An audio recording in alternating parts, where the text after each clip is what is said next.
This is the cost.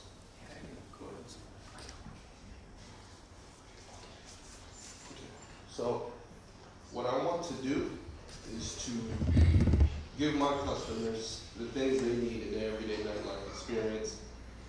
And my problem with what is going on now currently in Orlando, Florida, is there's always the same ordinary approaches to me. For nightlife seekers, it's always games, music, it's the everyday things. For gamers, it's not enough variety and competition in games, and I would like to change that with the console. We strive to be a competitive gaming lounge. For nightlife seekers, it's the same club, same atmosphere, same music, and musicians here locally. We have a lot of local talent here in Orlando, Florida, and not a lot of them have the platforms needed to pursue what they're trying to do.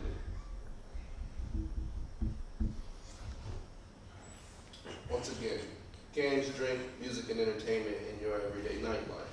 These are some of my competitions, competitors, if you will. Dave & Buster's, The Social, Player One Video Game Bar, they're really great. They have video games from arcades to consoles, as well as drinks. Joysticks Lounge, they've been open for a month now in downtown Orlando. I believe they're located on Pine Street. Cloak and Blasters, Caddyshanks. All great locations, but my issue with them is they never have everything in one location. If they have games and drinks, they don't have live entertainment. They don't have music. Introducing the console. That's what I'm striving to change. The console is set to be what Orlando needs when it comes to their nightlife. I want to bring games, art, music, and entertainment into one location. Game.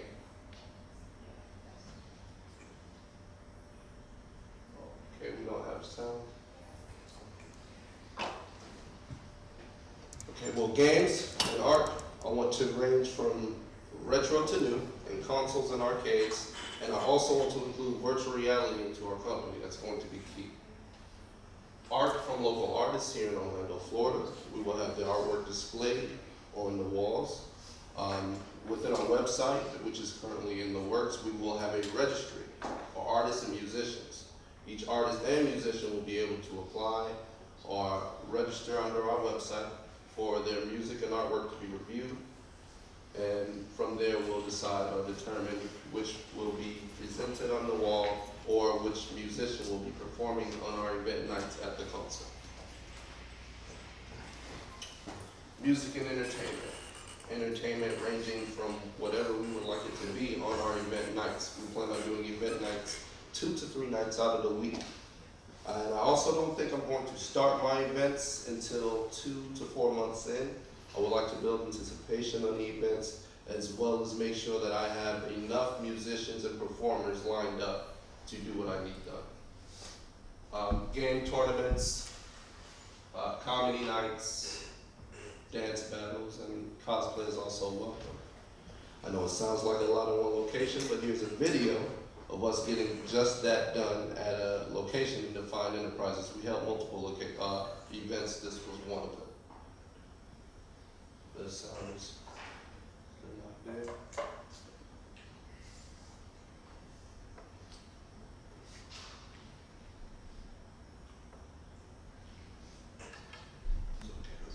We'll just have to do this without the sound, but that's fine. Here in the back, we had live games being played. There's a DJ off to the right.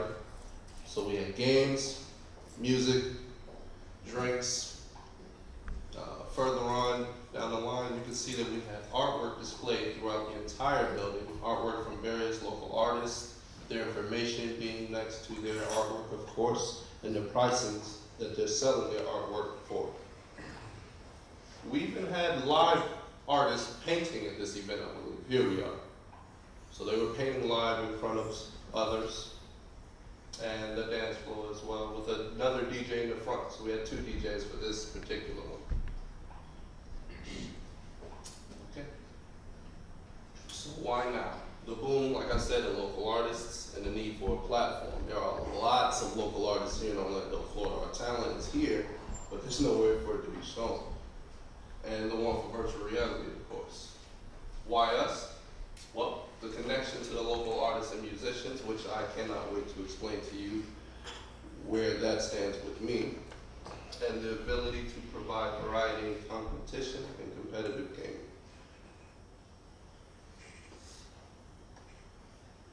Well, this isn't going to work without the sound. But this was actually a short promotional video that we had done for the console. We were able to get these done through Real Lady. He was able to get our videos done. I want to be able to market through social media, Facebook, Instagram, whatever, to get the attention of what those I'm seeking.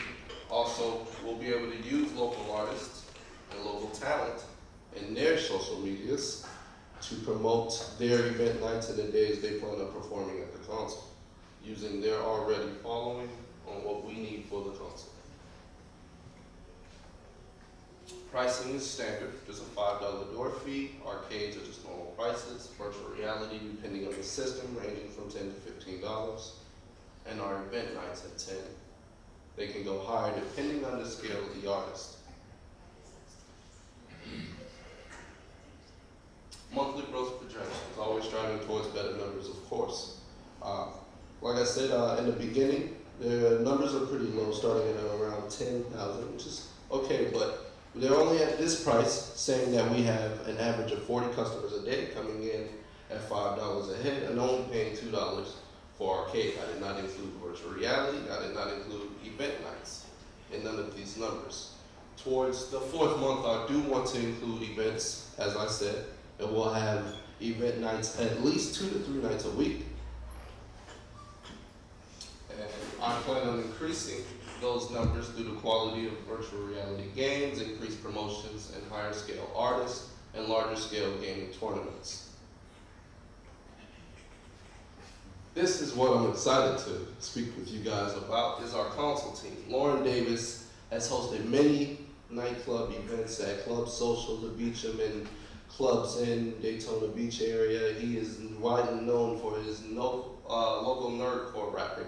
He's a nerdcore rapper. Those of you may not know what that is. That means he specializes in rapping on video games and anime and things like that, which is perfect for the console.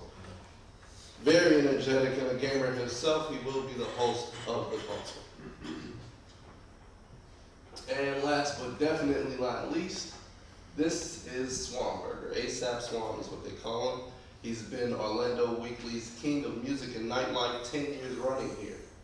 He's also a local artist himself in a group called the Soliloquist of Sound. This is his group, and performs at the Social and currently books artists for the Social right now. He will be our music and artist consultant. He's an artist as well. He also has licensed music for John Madden 2002 to 2003.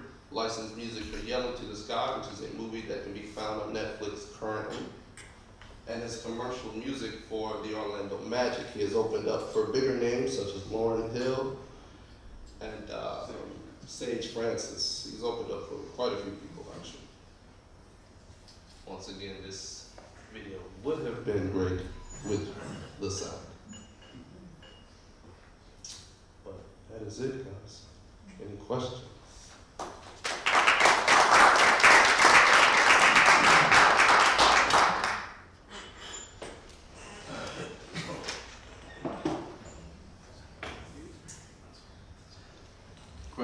Questions? What size building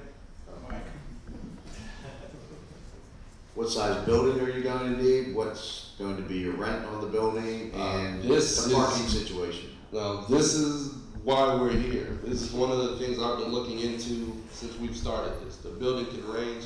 I want a suitable building no smaller than 20,000 square feet. I've looked around at many locations. Our primary location right now is downtown Orlando. We've also looked into International Drive, which I like, but their prices are very high, loud. We looked into a building that was, I believe, 33,000 square feet, and their prices were $33,000 a month he wanted for rent. That's ridiculous. Oh, that's typical. Yeah, so. That's typical. I'm not doing that. So we continue to look, and downtown Orlando, if we can find a nice building for 15,000, 20,000 square feet, I can make this work. I need a room set apart for virtual reality games. That way I can have the arcades and consoles in an area and still be able to do live music and entertainment as you saw in the video. You got a question? So with virtual reality, are you planning to try and do a virtual reality experience, or are you just trying to give them access to a virtual reality headset? I want the experience. On the room itself, I know the VR is, we were looking at prices from $125,000 console for the systems we were looking into. I'm only going to grab about 4, and I want it in a room set apart from everything else because I don't want that to be interrupting the music or the experience on their VR. Because something you can look into is there's a type of virtual reality stuff that's coming into it where people will go and have an experience like, there's one where you'll be standing on a plank and it'll be like the one at Florida Mall. What is it called? The Virtual Adventures. We visit them. They have it as soon as you walk in on the right hand side, exactly like that. Yes. Yeah, stuff like that probably would a little make more sense because if you just have virtual reality headsets, people aren't going to jump on it as much. Yeah, that's not what I'm looking for. Yeah. Yeah. Okay. Well, I'd like before you ask a question, I'd like you to state who you are and why you're here. I'd like to do that. So I'm Nick and I'm here to film. he's here to film. Okay, great. Thank you, Nick. All right. Did you? I have a question. Okay. Good morning. I'm DJ, manager of Studio 18. So I came in a little late, so I maybe missed like the end goal of what you're looking to do, looking to secure a space for this, because it was initially with Brill and Define. I know Brill. And I know space also. The space with Brill, those were just temporary events. We were doing them, I believe, every 2 to 3 months. We did a few events with him. I need my own building to operate. So yes, I'm looking for the space and I need to get the material into it. And the securing of the space is ultimately the thing that'll help get this to launch. Yes. It's kind of like the London nightclub, but not the club.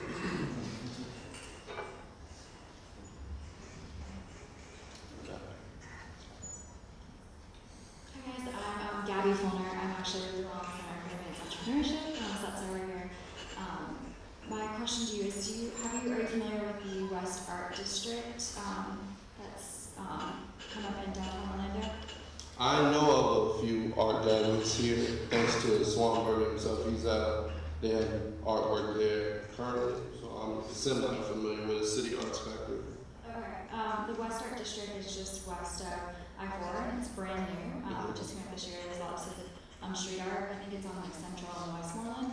It just might be something to look into. It seems like there's some synergies with what you're trying to do with the console and that district, that upcoming district. Thank you. Yes, I'm semi-familiar with them, but the artists I want with the console, I want to be exclusive artists, or to have at least exclusive artwork that can only be found here.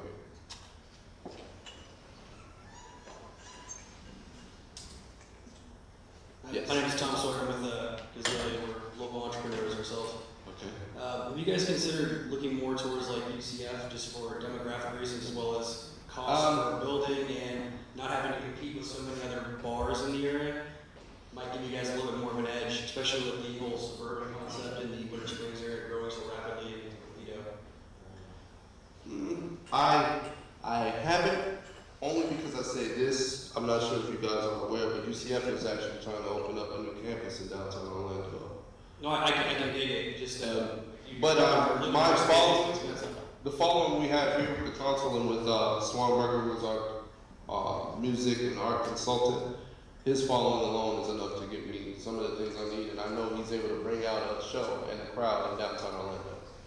He fills the social out every night, and things like that, so he can get it done for me here. Yeah, and I don't know if you've been to the UCF area lately, but it's getting saturated fast, really fast.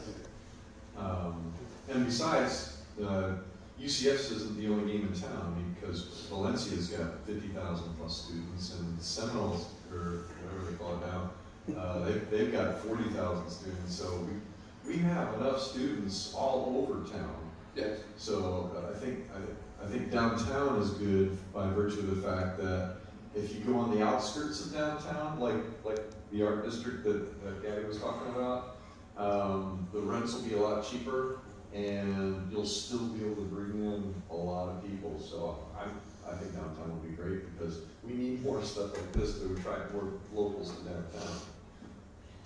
He was first. I was going to make sure, but I didn't. Was it question?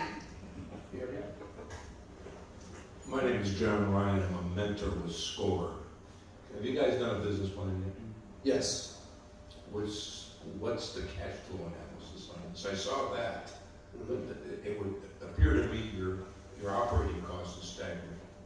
My operating cost? Yes. Rent, utilities, tenant improvements, the cost of the game, Insurance. all of those things. Yes. Well, in the business plan, we made sure to implement all of these things.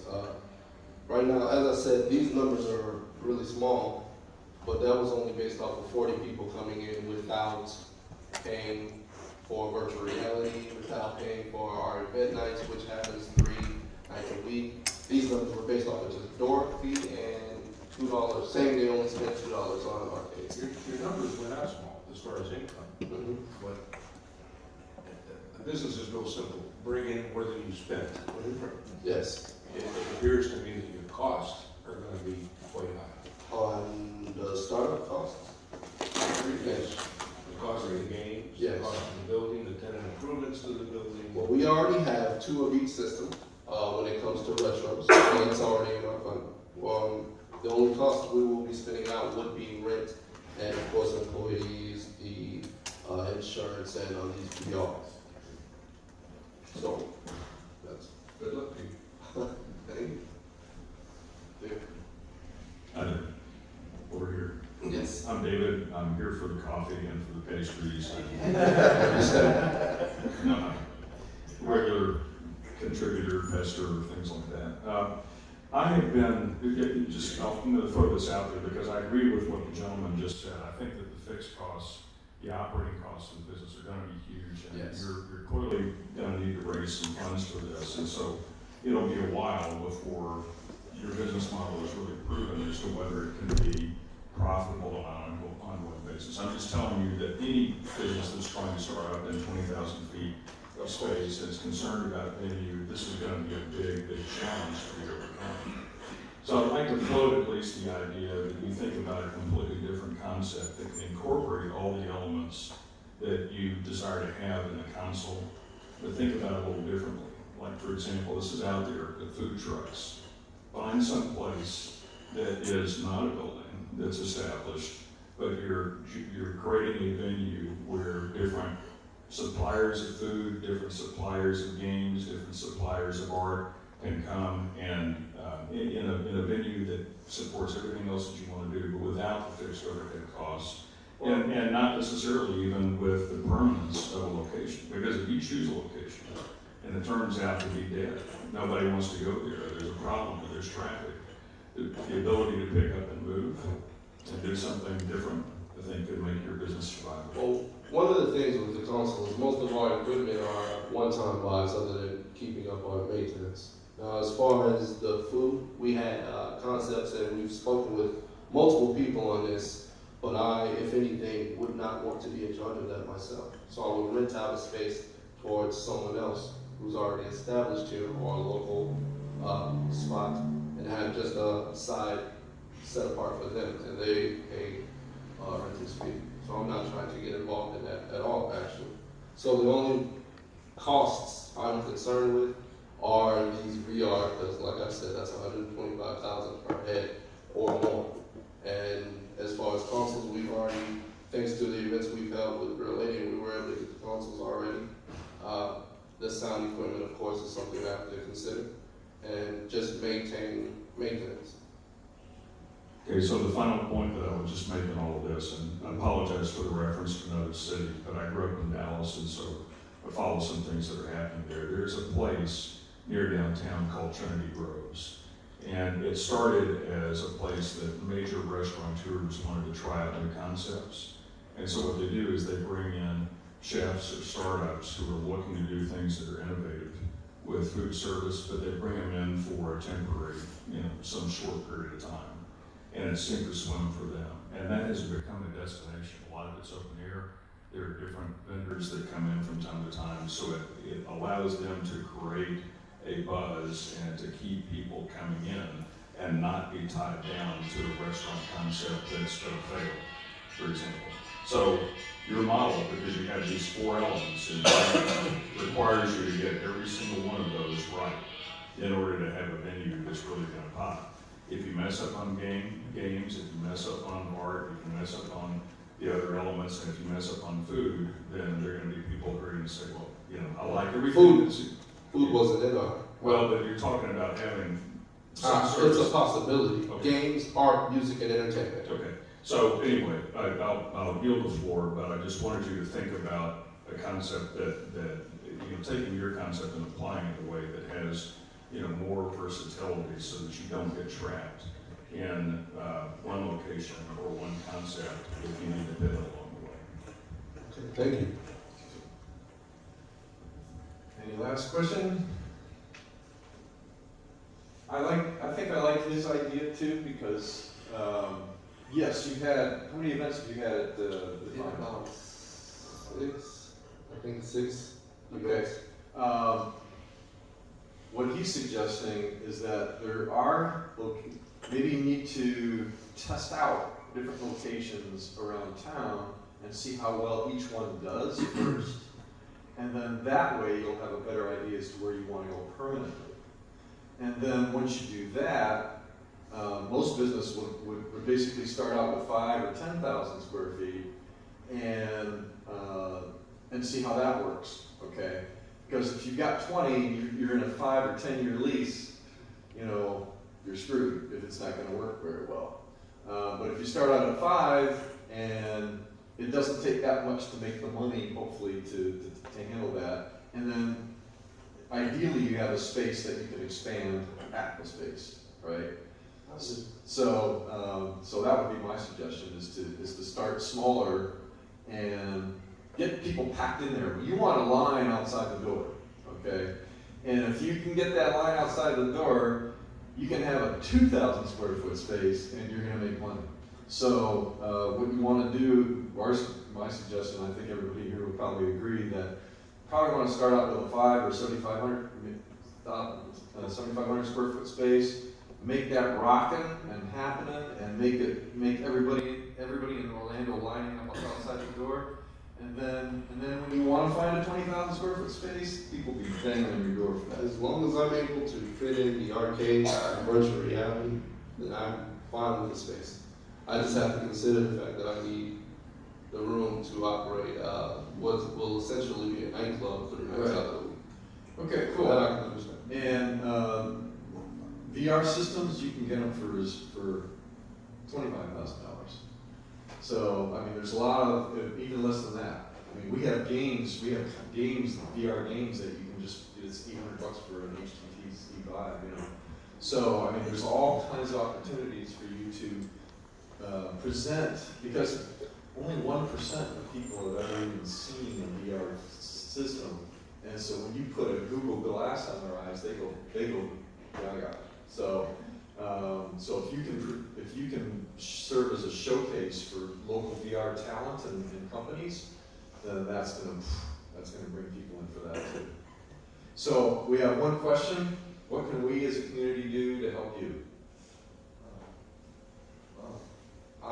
If you can assist with the location, that is the biggest concern here. Is I'm struggling to find a location with a rental price that I can afford. It's $33,000, like I said, that's not going to work. All right, thank you so much. The console.